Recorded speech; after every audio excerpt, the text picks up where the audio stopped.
I'm going to read from Lee Maracle's book, Bobby Lee, Indian Rebel, and she starts with a preface on Oka Peace Camp, September 9th, 1990.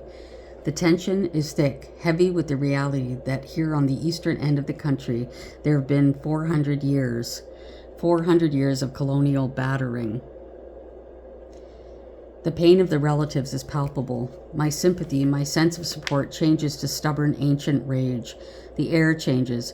Terry D. looks at the women, speaking softly, poetically, trying to persuade them to return to camp. It is cold, especially as night draws near. The summer has receded, it has threatened to freeze, and the women know these people cannot stay behind the razor wire much longer. It's comfortable in the crowd, being one of the anonymous faces for a change. The minutes tick by, and with every second the police have time to organize themselves. No one seems to be concerned about the growing numbers of Sûreté du Quebec amassing at the farmyard just 1 block away. We wait while the women argue for marching into the arms of the police. It strikes me that most of the people standing around came here to do just that, march down the road to the treatment center. I look out across the street to the park. The Sûreté du Quebec are busy. Their ring gets tighter. This is too much for some of the supporters. Cars begin pulling out. Some white guy is shouting to come back and is confronted by a woman who is fed up with a white man shouting at us. The crowd is split in half now. We can't possibly get through the SQ lines. Terry tries to reason with the women. It isn't news. We all know to march would be disaster. Many people will be hurt, possibly killed. Don't tell us we haven't been hurt. And I start thinking of my dead brother, my dead brother-in-law, aunts, uncles, cousins, friends, most young, some childless. And I find myself preparing for death, preparing to leave my children motherless, because it feels like maybe bloodletting is what this country needs. Maybe if we just let the road to Oka run red with the blood of women, someone in this country will see the death and destruction this country has wrought on us. Quite calmly and almost absurdly, my memory rolls back to a conversation with Daphne Marlotte, who said, "Gee, you seem to go to an awful lot of funerals." I remember the hot rage in my throat being pushed back by a cool disposition. Yeah, well, all those statistics have relatives and friends, some of them mine. Softly, I pour water on the fire in my throat. Yeah, Daphne says, and I can't help wondering if Canadians can truly see us, see that we truly do love one another. We know the Mohawks are not anyone's savior. We know they are all folks like ourselves, but after centuries of the colonial state pressing on our villages, taking life after life, we're finally fed up. Some Métis leader from the Northwest Territories spoke against the Mohawks. I remember what he said. They are drunks and criminals. I read that and wanted to call him on the phone and ask him if he thought our lives so cheap that he wanted us to be killed for drunkenness, and what sort of crimes did he think we had to commit to be shot. Clifford Olson comes to mind, a serial killer, white, male, alive, and well in protective custody, charged with the murder of a large number of innocent children. I wonder why this Métis leader thinks we ought to be killed for merely being accused of drunkenness and criminality by white officialdom. I think about what has happened to us in the last 60 days. In every major city, on the reserves of 37 First Nations homelands, people rose up to support the Mohawks. We are beginning to like ourselves, and unlike the Métis leader of the Dene territories, we feel we have a right to live. Churches, labor organizations, women's groups, all kinds of Canadians objected to the army being brought down on Oka. We want peace. Peace, freedom from warring conditions, freedom from conditions which annoy the mind. Violence and unjust and unwarranted attack to distort meaning and understanding. This country is a battered country. The land is scarred with extraction in the interest of corporate imperialism. The language is battered in the interest of sanctioning the scarring of the land in the interest of profit. Strip mining, uranium production, gas and oil extraction, mega hydro projects, clear-cutting, overfishing, chemical disfiguring of the soil, tampering with foodstuffs are all carried out in the interest of profit. All are referred to as progress and development. Potato chips and processed cheese, that is what advanced civilization amounts to. We know development means to nurture, to grow, and extraction for profit is not nurturing, and neither are potato chips and processed cheese. For us, language is sacred. Words represent the accumulated knowledge, the progression of thought of any people. To distort meaning, understanding, in the interest of pacifying a whole population in the face of massive rape and exploitation is the worst kind of violence. This country knows in its heart we have never been violent. We have never in our history distorted meaning or attacked anyone unjustly. Creation is sacred. We are obligated to retreat into the deepest and most complete thought and work up the direction of our life based on our personal sense of solidarity with all creation before making any decisions. Even when we defend ourselves, we do so peacefully. Our love for Earth, for human life, prohibits us from attacking Earth and life. What is different today is that we know it is just to defend ourselves. We know we are worthy of defense. Unlike the Métis leader of the Northwest Territories, we feel, we believe, we think we have a right to life. Creation is not passive.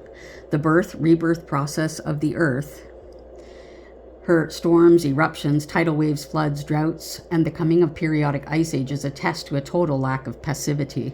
The birth process of the plant and animal kingdom is not passive.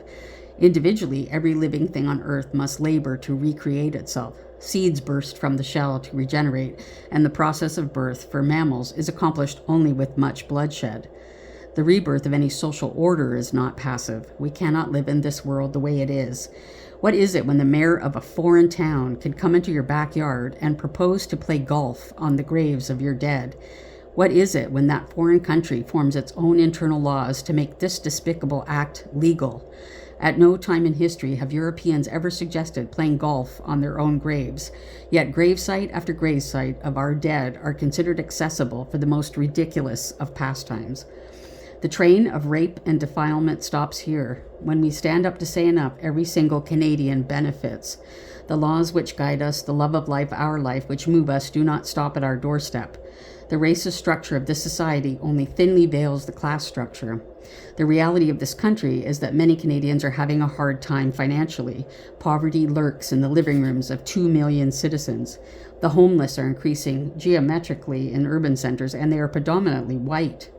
The cycle of recessions, which began in this country in 1973, has led to a spiraling down of the standard of living of the citizens of this state, of this nation. The state is more than aware that to satisfy the demand of a single native reserve is to have to satisfy the demands of all of us.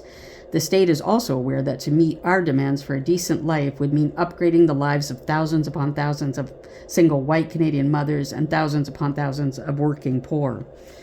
Peace. There is no peace in this country. We're absolutely opposed to a bunch of cowboys in a D9 cat running hiddle diddle diddle over the hill playing Texas Chainsaw Massacre with our trees.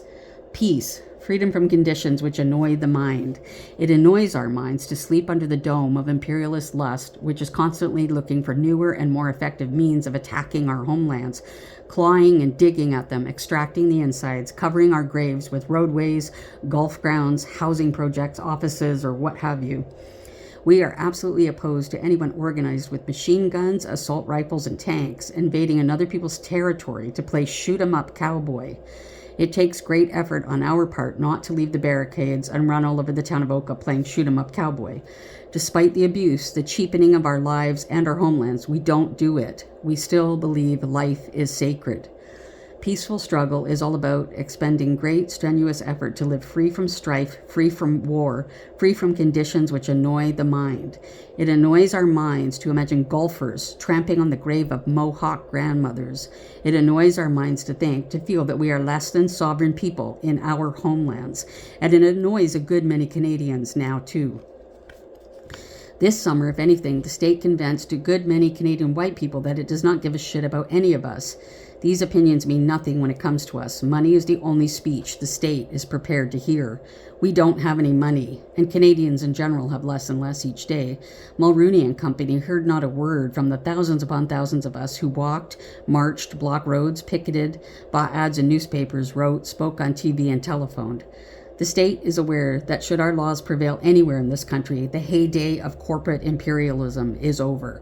The difference is that now we care enough about our sacred being to get up and say no, and the echo of that no continues across the country. If we are all dead, we cannot have peace. If we are allowed to die, this country will be left with their violence. There will be left with the memory of inactivity in the face of our genocide. Many of the citizens of this country are not prepared to accept the violence of the state against our people any longer. They know we have done all the unjust dying a people should have to do. More than this, apathy is a kind of admission of insignificance, a form of self-erasure. Some of the citizens of this land wish to be significant. They refuse to be erased. They want peace and solidarity with each other, with all people, and with the earth, and they are prepared to actively search out this peace, be resolute in caring about the promise of solidarity. They are refusing to be obedient. From July 11th onward, we will listen to one instruction only: love our own. We have been busy over the past summer deciding who our own are.